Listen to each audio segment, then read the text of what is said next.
Do do do do do do do do da da da da da da. Coming up next on the Bookening, Brandon and Jake aren't here.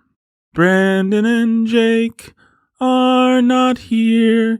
It's just Nathan, which is rather queer, using that word in the old-fashioned way, not to mean anything remotely gay, but to just mean that it is odd that the podcaster with the greatest bod should be podcasting all by himself. Jake and Brandon are on the metaphorical shelf. It's a Nathan single episode.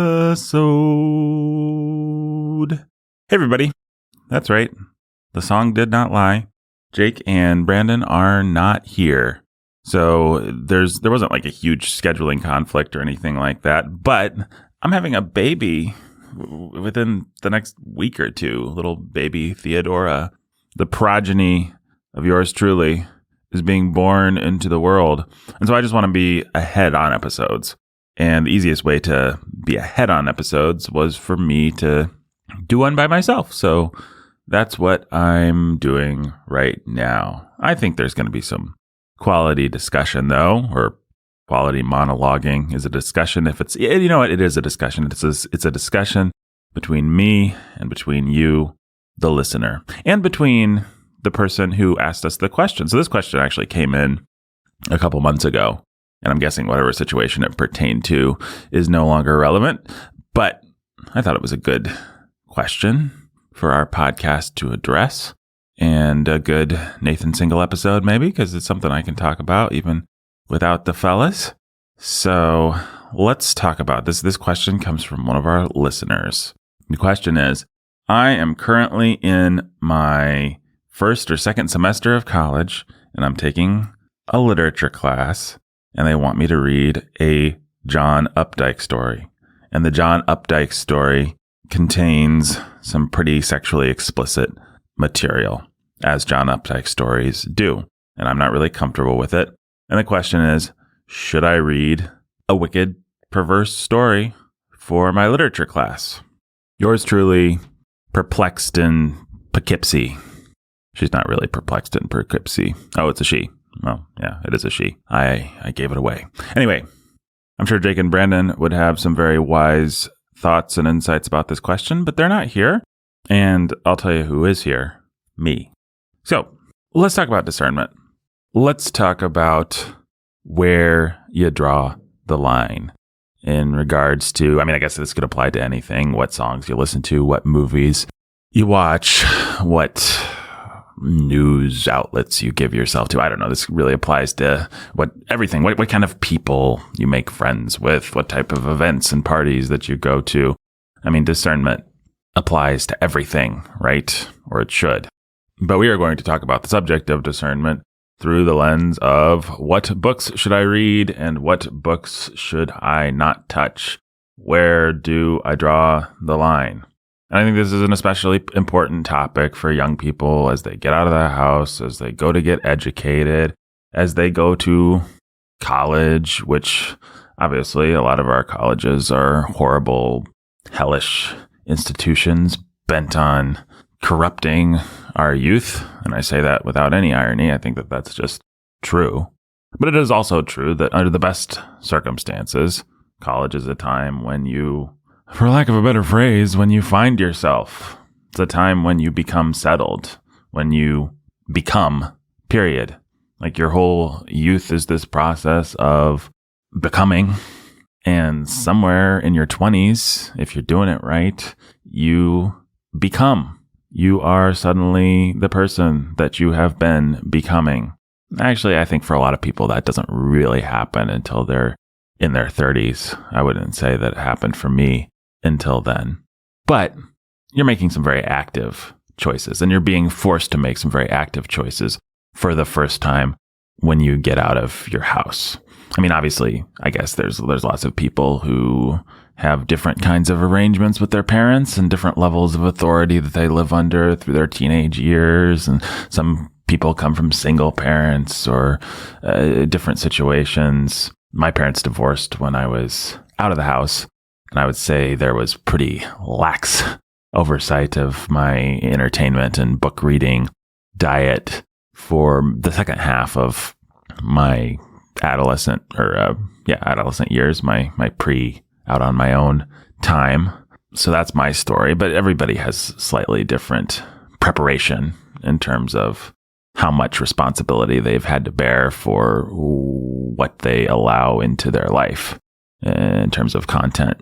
But all of us, when we get out of the house, when we're on our own, when we're going to college, when we're in our early 20s and our late teens, we are making these decisions really for the first time. We're bearing full responsibility. I can watch anything that I want. I could spend all day looking at pornography if that's what I think that I should do. I can just turn on an HBO show with lots of nudity. Nobody's going to stop me. Nobody's going to walk into the room who I don't want there. It's my choice. The ball is in my court, and especially for kids that do come from some kind of a structured existence, Christian kids who come from a good home, or even pagan kids that come from an okay home, or, anybody that comes from any kind of halfway decent situation. And even though my parents' marriage fell apart and they got divorced, I would consider it to be halfway decent. What is halfway decent? Halfway decent is such a relative term, but, I had some discipline. I had food on the table. I had a school that they made me go to. There's a lot of things that I had that other people didn't have.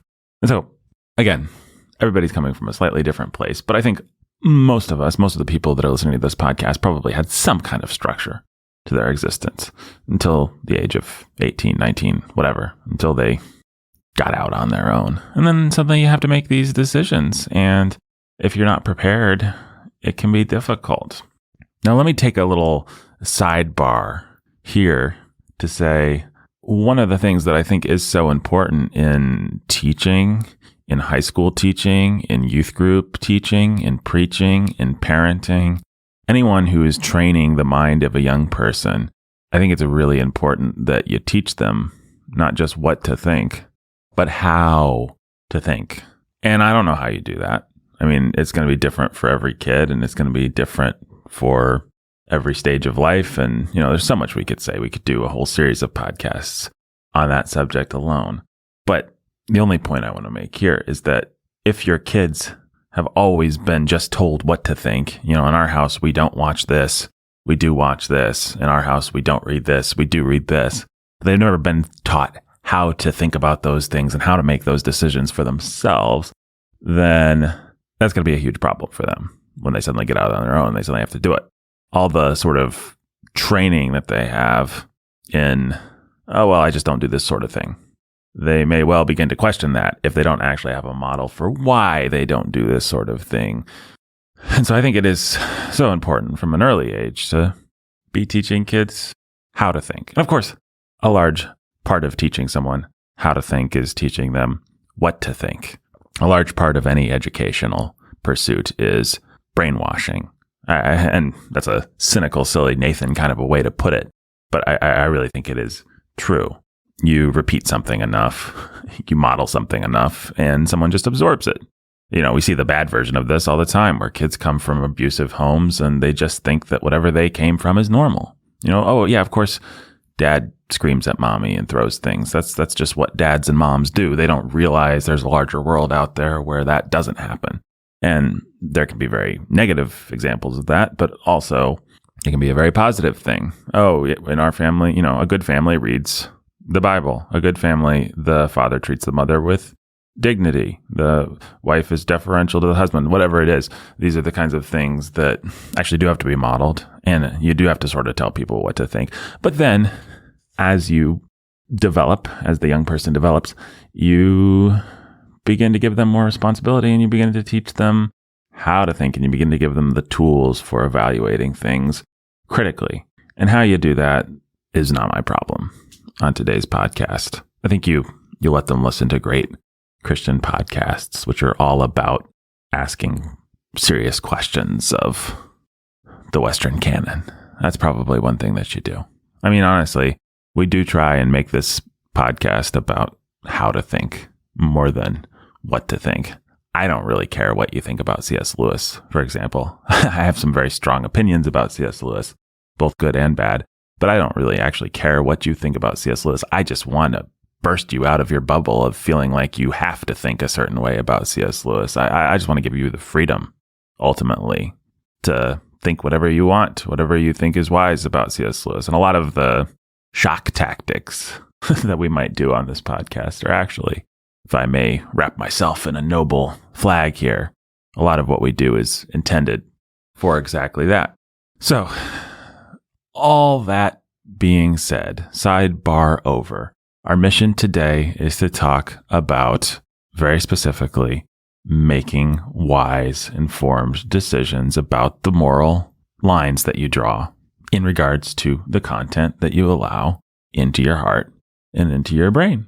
And I'm going to talk specifically to a 19, 20-year-old who really feels the weight of making these decisions for the first time and is maybe going to school and has a whole new set of influences and has people actively encouraging her to question things. And by the way, in the case that I'm thinking of, in Perplexed and Poughkeepsie's case, she's not going to an evil, horrible, liberal, Marxist propaganda center. She's going to an okay school that I think most of us would consider to be Christian and conservative. But under the best of circumstances, college actually should be the place where they say, okay, guys, let's question some of your assumptions. Let's push back on things. Let's even where we agree with something, even where we think something is good and foundational, let's push on it a little bit so that you can come back all the stronger, so that you can develop the muscles and learn how to wield these thoughts for yourself. You know, there might be something that we really love, democracy, freedom of speech. Let's push on it a little bit, though, so that you can learn why democracy is so important by actually thinking about what's good about monarchy.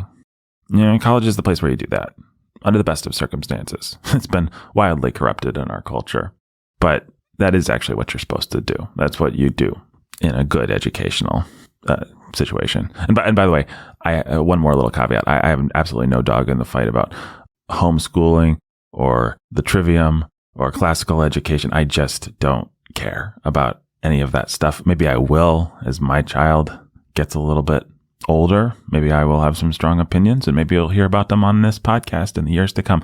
But right now, I really don't have any opinion. My only opinion is that every kid is different and that we shouldn't be oppressive to each other. I don't like it when someone claims they've found the one and only way.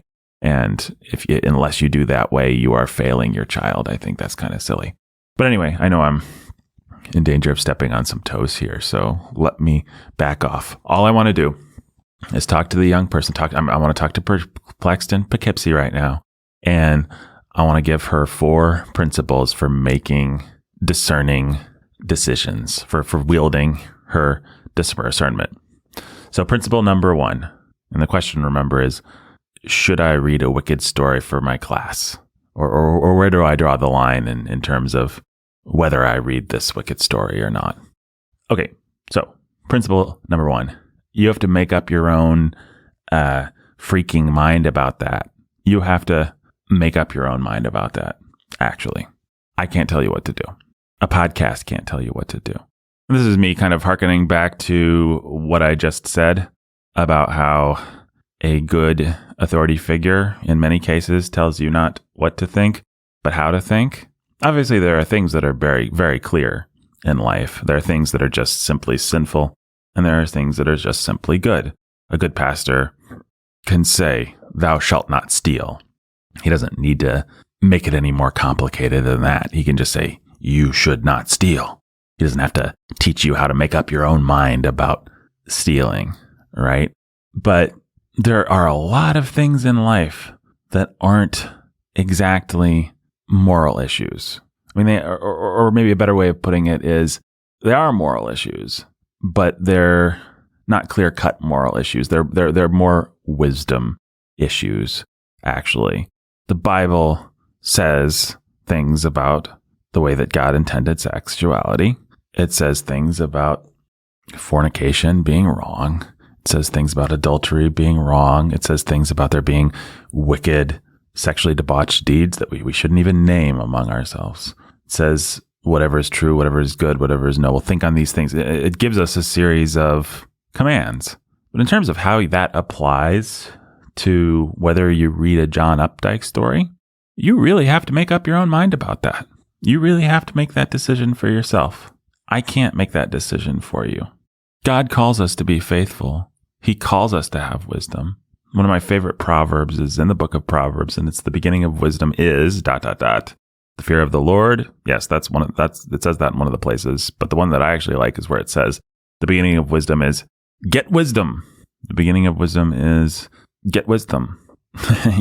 In other words, you are responsible to think about things. You are responsible to learn about things. You are responsible to grow in your ability to make these decisions. And so you can't just go to the Gospel Coalition or Warhorn Media or some approved book list by Charlotte Mason, or I don't know what the modern thing is, Andrew Peterson. Whoever your guy is, you can't just rely on your guy. That's good to have people informing you. It's good to have the pastor of your church primarily informing you, and the godly older people and godly people that God has put in your life informing what you read and what you think about. It's good to get all the wisdom everywhere you can. But ultimately, you have to be responsible for this yourself. You have to make this decision. Nobody can make it for you. The only person that's going to stand before God and give an account for whether she read this John Updike story or not is you. And so you make the decision. You use your brain. You do it by faith, and you bear the consequences, good or bad. That's life. Life is just making decisions to the best of our ability, princess. I mean, that's really what it comes down to. And some of those decisions are crap, and some of them, many of them by God's grace, are good. But we need to be proactive in making these decisions, and we need to be responsible to make decisions. In other words, the bad thing to do is to say, oh, well, I guess I'll read it because I don't really want to think one way or another about it. Or I'm not even going to be bothered by the fact that there's anything wrong with it. I'm just going to read it. The bad thing to do is to be passive. The bad thing is to take no responsibility for the state of your soul. The bad thing is to not make an active decision about whether or not to read this morally questionable at best story for a class. The good thing is to, by faith, use your brain, use what you know about the Bible, get some counsel, and then make a decision. Even a bad decision, I think, is better than no decision. And so I'm sorry if that's a frustrating place to start, but I think a lot of young people need to hear that. You are simply responsible for your life. You are responsible morally for what content you consume and what content you choose not to consume. And no one can make those decisions for you. You must make them for yourself. And so the first piece of advice that I have is make a decision and live with it and pray to God that it would be the right one, and then make it by faith with prayer and with as much biblical wisdom as you can muster. You're going to be doing this all through your adult life. Eventually you're going to be the 60-year-old. Eventually there's just not going to be anyone left for you to look to, and you're just going to have to make these decisions. So you might as well start. And again, it doesn't mean despising good counsel. It doesn't mean despising good authority. But it does mean bear responsibility for yourself. So that's my first principle. My second principle is there should definitely be things that you don't read. There should be some things that you should say no to. Probably at some point in your college studies, there will be a short story that you just say, no, this crosses the line. This is bad. This is sexually debauched. For me, Updike is actually one of them. I think John Updike is just a dirty old man. Even when he was a young man, he wrote like a dirty old man. He just always wanted to describe sexually perverse things. I mean, he just feels like such a frat boy disguising himself as an artist. And so I just don't read his books. And he's a gorgeous writer. He's a really good stylist. But he's just always constantly trying to normalize sexual perversity. He's just always acting like, oh yeah, actually we're all thinking about it, so I'm just going to be the one to say it. And it's like, actually we're not all thinking about it. Actually, I wasn't thinking about that. Or insofar as I am just as perverse as you, it's good for me to be a little bit of a hypocrite. It's good for me to tell myself that I don't actually think like that. Even if you're accurate, I don't care. I can't live in that world for too long. I can't acknowledge that world for too long. It's like Ephesians 5:3, but sexual immorality and all impurity or covetous must not even be named among you, as is proper among the saints. There are places for just not naming things. And John Updike constantly violates that. So personally, for me, I would say John Updike does cross the line. Some of that's precisely about how good he is. If he was a slightly less good stylist, if he did a poorer job, I don't know that it would matter that much, actually, to me. But I think some people's mileage may vary, actually. It is true that people are different. People find different things to be erotically appealing. People find different things to be corrupting. And I'm not saying that all of life is subjective, but I am saying that people have different objective sensibilities that God has built into them. People are tender in different places. People are tempted in different places. People are weak or strong in different places. So it may be that the debauchery of somebody like Updike bounces off of the armor of a different kind of reader, where it doesn't bounce off of me. Now, be very careful, of course, about thinking to yourself that you're the kind of person who has the armor that, something bad can just bounce off of. I thought that for years and years about movies with nudity and sexual depravity. I just thought, I don't feel lust when I see a naked lady in a movie. This is what I thought as a teenager. I don't have the physiological signs of someone who finds this stuff really appealing, and I don't really think about it later. But what I learned to recognize is that just watching these demeaning displays of sexuality and the dehumanizing of these actresses and all this kind of stuff, it actually was corrupting. It actually was erotically corrupting. It actually was a very bad thing in my life. It just didn't manifest itself in super obvious ways immediately, but it did manifest itself, and it was bad. And I was an idiot for thinking arrogantly, in my youthful arrogance, that I was stronger than that. So you don't want to think that I'm just the one who's impervious. But on the other hand, know your strengths, know your weaknesses, and act accordingly. Now, let me give my third principle, which is kind of the equal and opposite principle to there should be things that you don't read. The principle is not, there should be things that you do read. Obviously, we know there should be things that you do read. But the principle is, the goal of the Christian life is not naivete.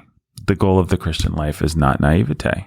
The Bible is very clear about a whole host of sins, and it describes them, not in graphic detail, but the Bible makes no bones about how babies are born, how people reproduce, the pleasure that they get from that reproduction, the kinds of sins and corruptions that can come with rape, with incest, with sodomy, with all these kinds of things. The Bible is clear about these things, and it includes them in its stories.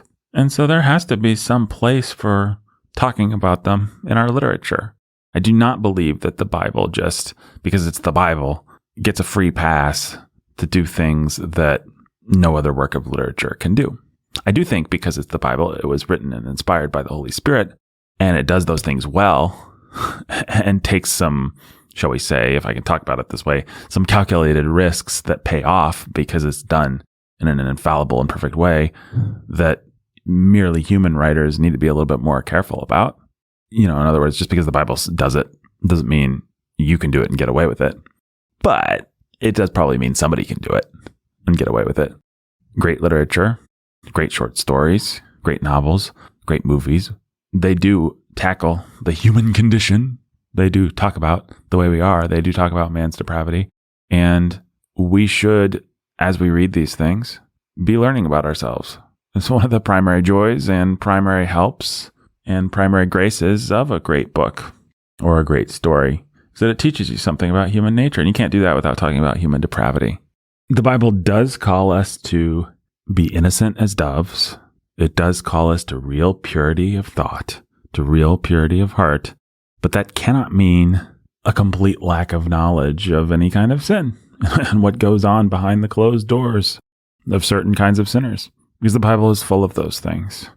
And if you are a father or mother of children, or a father and mother of a church, or a father and mother of a company, or a father and mother of a country or a city, whatever kind of father or mother you are, and we are all fathers and mothers, you have to know something about the sin of your community, of your school, of your church, of your family, the sins that you yourself and that the people under you might be enticed by or might be destroyed by. You have to know something of the wolf in order to defend the sheep. And so I don't think there's any of us who gets to go through this life completely naive of sin and depravity. And so I still haven't let you off the hook of making your own mind up about whether you read John Updike. But do remember that Victorian prudery, sort of blushing, maidenly posture when coming to literature or movies or life or anything, is not godliness. It's just Victorian prudery. God doesn't call us to pretend like sex isn't a thing. God doesn't call us to pretend like depravity isn't a thing. We are not supposed to be worldly, but we do live in the world, and we do have to act accordingly. We do have to be, yes, I'll go ahead and say it, wise as serpents. So there should definitely be some things that you don't read, but there definitely should be some things that you do read. If you're going to read literature or at all, and I hope you're reading literature that grapples with human depravity, because otherwise, what's the point? Okay, so should I read a wicked story for my class? Rule number 1, make up your own mind, sister. Rule number 2, there should definitely be some stories you don't read. Rule number 3, there should be some stories that you read. The goal of the Christian life is not to be innocent of all things related to sin or depravity. Rule number 4, pray to God that he would give you discernment and sharpen the discernment that you do have through practice.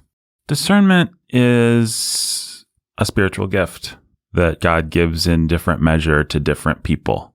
1 Corinthians 12:10 lists one of the gifts as, to some, the distinguishing of spirits, the discerning of spirits, I think, as John Calvin says, a clearness of perception in forming a judgment about something. People who can see through pretense, people who can get to the heart of the matter. This is actually something that God gives more of to some people and less of to other people. But it's something that we should all be striving for. James 1:5 says, if anyone lacks wisdom, he should ask God, who gives to all generously without reproach, and it will be given to him. So this is something that you should want. It is something that you should ask God for and believe that he will give you. James 1 goes on to say, you must not ask with any doubting. You shouldn't doubt that you're going to get it, but you can ask for it. And realize that it is a spiritual thing, actually. It's not just a matter of logic or applied psychology or even applied scripture, although all those things, especially applied scripture, are part of it. It's not just a matter of intuition. All those things have to work together, and they have to be guided by the Holy Spirit. They have to be guided by God, and they have to be guided by the wisdom that God pours out on us, something that is external to us and that is given to us by God. And so pray for it and seek to have it. I think a lot of discernment for a lot of people actually does begin by trusting the whisper in their head. I think a lot of times our intellect takes a while to catch up with our intuition. And so your intuition is never a bad starting place. It might be a terrible ending place, but it's never a bad starting place when it comes to discernment. If you just think you don't like this story, or you think you shouldn't be reading this, or it makes you uncomfortable, or if a person makes you uncomfortable, or if a thing makes you uncomfortable, that's worth listening to. That's definitely worth listening to. And it doesn't mean that you always anchor your judgment there, but it does mean you just say, there's a whisper in my head that says something's wrong here. So I need to gather some more data and figure it out. I need to take my intuition, apply logic to it, apply psychology to it, apply especially scripture and prayer to it, and see what I come up with. But what you don't want to do is say, my intuition's probably crap. You don't want to completely ignore the whisper in your head. You want to confirm it. The other thing I'll say about this sharpening discernment is it is really a matter of practice.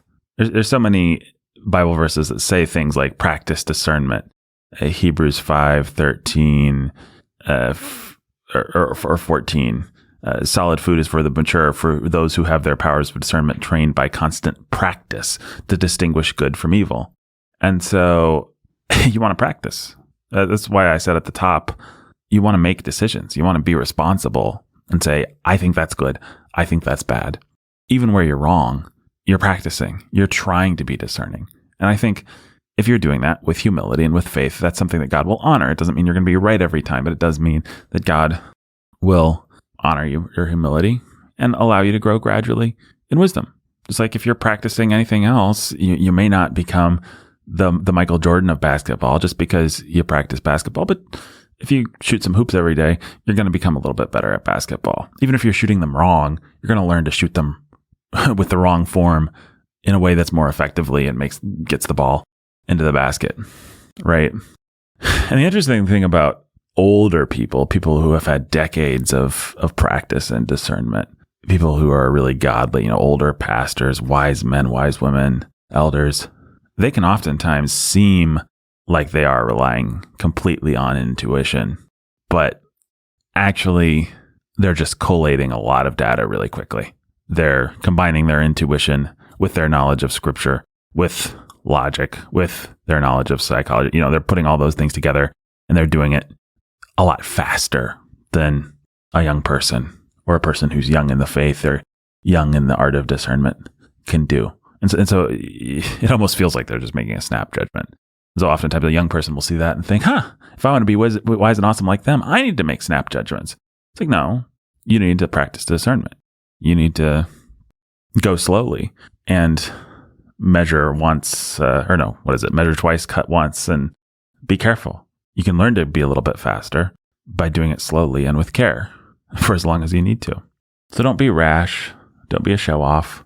Just try and be wise. Try and really think about these things. Think about what's good, what's bad, what you think crosses the line, and see what you see. That is, I think, the other thing about discernment. And some of this is just something that God gives to some people. Some of it is something that can be cultivated, and certainly it's something that we should all be praying for and striving for. Discernment doesn't shut its eyes to what's obvious. And what you're going to find as you go through life is that a lot of the reason that you don't see the truth about a matter, that you're not able to know where to draw the line, is not because any idiot wouldn't be able to see it. Actually, any idiot would be able to see it, but you're even more of an idiot. I think I said that in the most convoluted way possible. What I mean is, a lot of times things are actually quite clear and our judgments are just quite cloudy. And so discernment isn't a matter of making sure that we have a super deep insight. It's a matter of just removing the fog, getting the crust out of our eyes so that we can just see something the way it is. With a John Updike story, it might be as simple as saying, oh, you know what? This is actually really filthy. This is really wicked. I just shouldn't read this, actually. Hemingway, a lot less sexually explicit, a lot more nutritional in terms of his stylistic and literary value, a lot more historically important. There's a lot of reasons why it's a cloudy issue as to whether I should read For Whom the Bell Tolls with all its stupid sex scenes. But a short John Updike story that's just about a sexual encounter that's nasty and gross and explicitly described. Actually, I don't have to think too hard about that one. I'm not going to read that. I'd rather get an F than read that. I think that, okay, I'm showing my cards. That is where I would probably land on Updike. I don't like the man. I think he is just dirty. But Perplexed and Poughkeepsie really has to make that decision for herself. She really does. One final thought. You'll notice in all of this that I'm presupposing that she shouldn't just read it in deference to the class, in deference to the teacher. And I do presuppose that. I don't think anybody can ask you to sin. Now, I do think our attitude should be one of submission towards authority. I think you should want to obey your teacher. And I think by and large, you should obey your teacher. Your default setting should be to obey your teacher, even one that's not that great. They're the authority that God's putting over you. Putting, there's a verb. They're the authority that God has put over you. That being said, they can't ask you to sin. So if you collate all the data and you decide John Updike is just evil, I cannot read this, then you can still very respectfully, very submissively, very deferentially do it in a way that honors your teacher's authority. And that's going to vary from class to class and teacher to teacher. And I think it'll look a little different depending on whether you're a man or a woman and whether the teacher's a man or a woman and all kinds of factors. But I think there's a way to do it, and you should do it. I also think you have to allow the weight of your teacher's authority, even a bad teacher, to be part of what's on the scale. So as you're weighing everything and you're putting things on the side of the scale for why I shouldn't read this, it's got a sex scene, and then you're putting something over here. Well, it's got quote unquote literary value, and actually the sex scene's not explicit, and all these different things. One bit of weight that should go on the scale, and an important bit of weight, is my teacher wants me to read this and I should obey my teacher. That should be an important consideration. It should be one that's not violated lightly.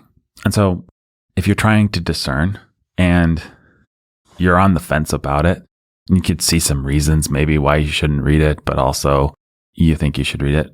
I think it should be very important to you that your teacher wants you to read it. And if your teacher is just simply a wicked person that's always looking to corrupt you, then I don't know why you're paying for the class. And I'm sorry, I know a lot of people are stuck in that situation for any number of reasons, but it's just really true. Why would you pay for someone to corrupt you? Because I need a degree. Yeah, okay, I accept that. That is a good reason. And I don't mean to afflict the conscience of anyone who's just trying to get their education degree so they can teach, in high school, or get their engineering degree and they just want to get through the one stupid liberal arts class or whatever it is. There are actually any number of reasons you do submit to bad authority in your life. That's just part of life. And so I'm not saying you need to burn the school down and make a big noble stand and set yourself on fire just because you have a bad teacher, nor am I saying that you need to submit yourself in every way to authority that is asking you to sin. It's just a little bit more complicated than that. And, so much of being an adult is being able to hold two things in your hands at once. I call it we said this at our college group that I lead for Church of the King the other day. I like to call it the two-step tango. It's a dance that you do where you hold, it's not the two-step tango, it's the two-thought tango. So it's a tango that you do, it's a dance where you have to hold two thoughts, one in each hand, and you're not allowed to drop either one. And that is a large part of being a discerning, faithful Christian, is being able to hold two things at once and not muddle them in some stupid way and not just drop one or get rid of one. And so you actually do have to be able to hold, I must obey and respect my teacher, and my teacher wants me to do something wicked. You have to be able to hold both of them, and you have to be able to do something with both of them that honors both things. And that is just simply tricky, and there's no sugarcoating it. There's no simple answer. There's no easy answer. I think so often in life we think there is no easy answer, therefore, ergo, there is no answer. And that's so stupid and reductive. Actually, oftentimes when there's no easy answer, that's because there is a hard answer. And you just have to do the work. You just have to be responsible to do the work to find the hard answer. So you have to do that work. That's the work of being an adult. That's the work of being a mature Christian. You have to do the work. So do the work. Hope that helps you, perplexed and Poughkeepsie. And I hope to be back next week with the very wise Jake and Brandon, who will have many more insights and be able to give so much more flavor to this podcast. But thanks for hanging with me, folks. If you have more thoughts about this, let me know. I hope this was helpful. I don't think I'm going to do patron. We've got some new patrons we need to usher into the Hall of Champions, some new donor shout outs. But I think I'm going to leave that for next week because I don't want to do it without Jake and Brandon. I want people to have the joy of being shouted out by the team, not by just me. So I think we'll just call this the end of the podcast. Goodbye.